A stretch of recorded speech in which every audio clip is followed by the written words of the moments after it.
ഇന്ന് തന്നെ ഡൗൺലോഡ് ചെയ്യൂ. കാണൂ നിങ്ങളുടെ ഫേവറേറ്റ് ഷോസ്.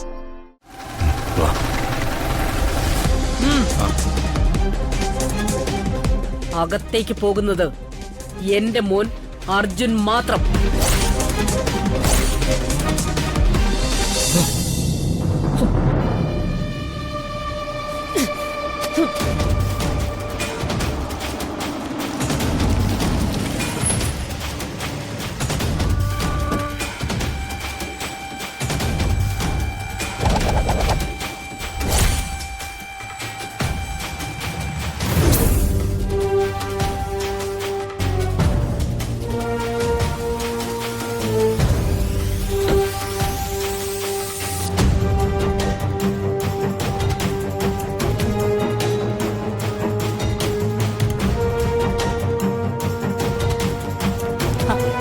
എന്താ രമാദേവി, സുഖാണോ നിനക്ക്?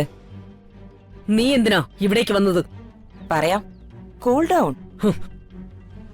അന്ന് നിങ്ങളുടെ വെഡിങ് ആനിവേഴ്സറിക്ക് വന്ന എന്നെ നീ പരസ്യമായിട്ട് നാണം കെടുത്തി.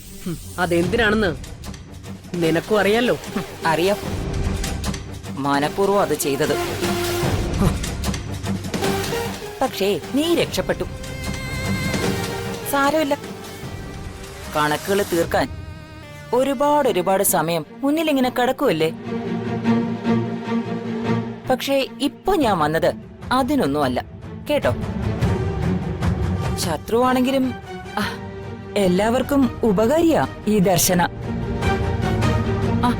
മനസ്സിലായില്ലല്ലേ? മനസ്സിലാക്കി തരാം.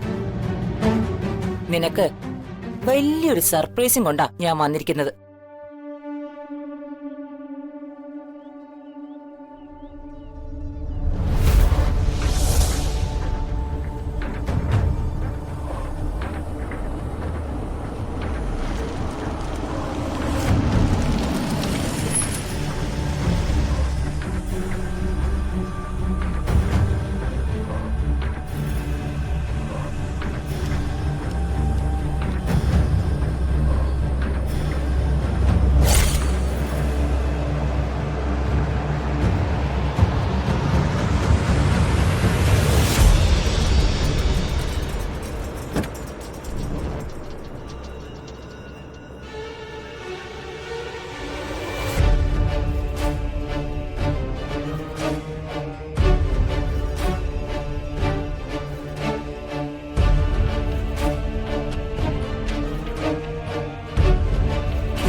ഞാനേ ഇവരുടെ വിവാഹം നടത്തിക്കൊടുത്തു.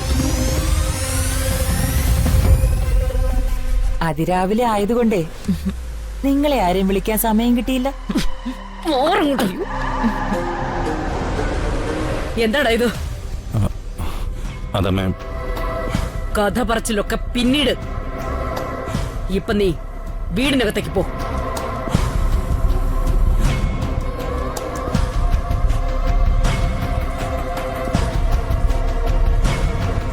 ഞാൻ നിന്നോട് പറഞ്ഞത് കേട്ടില്ലേ? വീടിനകത്തേക്ക് പോവാൻ.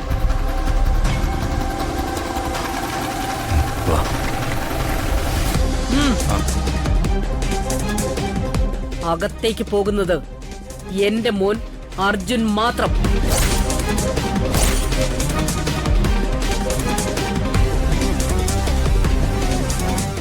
അതെങ്ങനെ ശരിയാവും രമേ? ഐശ്വര്യ ഇപ്പോ അർജുന്റെ ഭാര്യയല്ലേ, അപ്പോ അവനുള്ളിടത്തല്ലേ അവളും വേണ്ടത്. നിന്റെ മകനൊപ്പം വെറുതെ കയറി വന്നതല്ല, അവൻ താലി കെട്ടി കൊണ്ടുവന്നതാ ഐശ്വര്യ ലക്ഷ്മിയെ.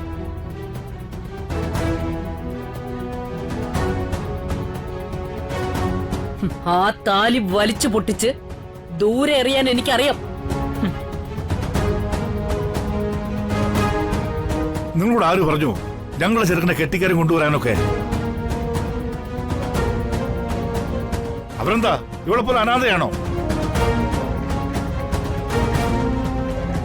കുഞ്ഞോളെ, നീ ചെറുക്കനെ വിളിച്ച് അകത്തു പോ, ചെല്ല്. എന്നിട്ടേ ദേ ഇവളെ പിടിച്ച് ഗേറ്റ് പുറത്താക്ക്.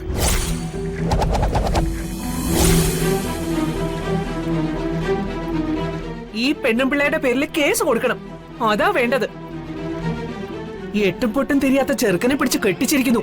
നിന്നോട് ആര് പറഞ്ഞടി ഇവന്റെ സമ്മതമില്ലാതെ ഇതൊക്കെ ചെയ്യാൻ? സോറി, ഇതിന്റെ മറുപടി പറയേണ്ടത് ഞാനല്ല, അർജുന. അർജുൻ പറയും. അവൻ പറയട്ടെ, അവന്റെ സമ്മതം കൂടാതെയാണോ ഈ വിവാഹം കഴിച്ചതെന്ന്.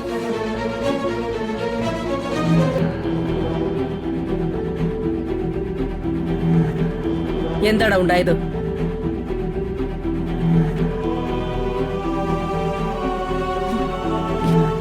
ഇവള് നിന്നെ ഏതെങ്കിലും തരത്തിൽ ചതിച്ചാണോ ഇത് നടത്തിയത്?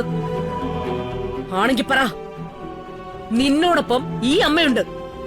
അങ്ങനെ വല്ലതുമാണെങ്കിൽ ഇവളെയും ഇവളെയും ഞാൻ ഈ വീട്ടുമുറ്റത്തിട്ട് പച്ചയ്ക്ക് കത്തിക്കും.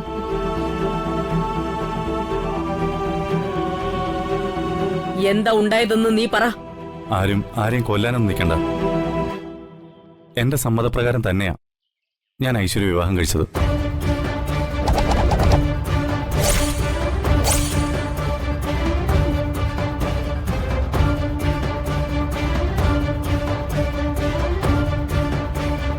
കാര്യങ്ങൾ ഇത്രമേലാക്കിയത് നീ തന്നെയല്ലേ രമേ? ഞാനും ജയനും നിന്നോട് പറഞ്ഞതല്ലേ നല്ലതുപോലെ ആലോചിച്ച് ഓരോ തീരുമാനങ്ങൾ എടുക്കാവൂന്ന്. ഇപ്പൊ എന്തായി?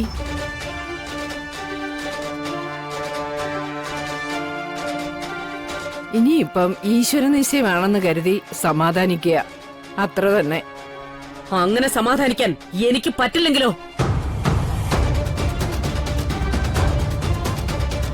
അർജുന്റെ കാര്യത്തിൽ കാര്യങ്ങൾ നിശ്ചയിക്കുന്നത് ഈശ്വരനല്ല, അവന്റെ അമ്മയായ ഞാനാ.